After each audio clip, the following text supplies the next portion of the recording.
നടരാജ് എന്നുള്ള പെൻസിലിനെ കുറിച്ച് കേട്ടിട്ടില്ലാത്ത ആൾക്കാർ വളരെ കുറവായിരിക്കും. നടരാജ് അതുപോലെ തന്നെ അപ്സര എന്ന് പറയുന്ന രണ്ട് പെൻസിൽ ബ്രാൻഡുകളെ കുറിച്ച് രണ്ട് കാറ്റഗറിയാണോ, ചിലപ്പോൾ ഒരു പരിധിവരെ ചിലപ്പോൾ ഒരു പ്രീമിയം കാറ്റഗറിയിലേക്ക് അപ്സര എന്നുള്ളൊരു മോഡലും സാധാരണ ആൾക്കാർ സ്കൂൾ വിദ്യാർത്ഥികൾ സാധാരണക്കാരായിട്ടുള്ളവർ ചിലപ്പം കൂടുതലും നടരാജ് എന്ന് പറയുന്ന ഒരു പെൻസിലുമായിരിക്കും പൊതുവെ ഉപയോഗിച്ചിട്ടുണ്ടാവും.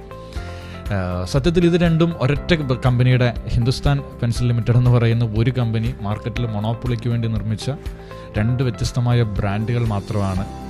പഴയകാലത്ത് സ്കൂൾ കാലത്ത് നടരാജ് പെൻസിൽ എന്ന് പറയുന്നത് കുട്ടികളുടെ ഒരു പ്രത്യേക ആവേശം. പക്ഷേ അതെ നമ്മൾ ഈ പണ്ടൊക്കെ തമാശയ്ക്ക് നമ്മൾ സ്കൂളിൽ പഠിക്കുമ്പോൾ എങ്ങനെയാണ് വന്നതെന്ന് ചോദിക്കുമ്പോൾ നടന്നാ വന്നതെന്നൊക്കെ പറയേണ്ടി നമ്മൾ നടരാജനാ വന്നതെന്നൊക്കെ അങ്ങനെ വരെ നമ്മുടെ ഒരു നിത്യജീവിതത്തിൻ്റെ ഭാഗമായി നമ്മൾ സംസാരിച്ചുകൊണ്ടിരുന്ന ഒരു കാര്യമാണ്. നടരാജ് പെൻസിൽ യൂസ് ചെയ്യുന്ന ഒരു പ്രൗഡായിട്ട് കാണുന്നൊരു അതെ കാലഘട്ടമാണ്. അത് നല്ല ഒരു ഷാർപ്പ്നെസ് ഉള്ള നല്ല ഭംഗിയുള്ളൊരു ഇതായിരുന്നല്ലോ. പിന്നെ അതിൻ്റെ കളറ്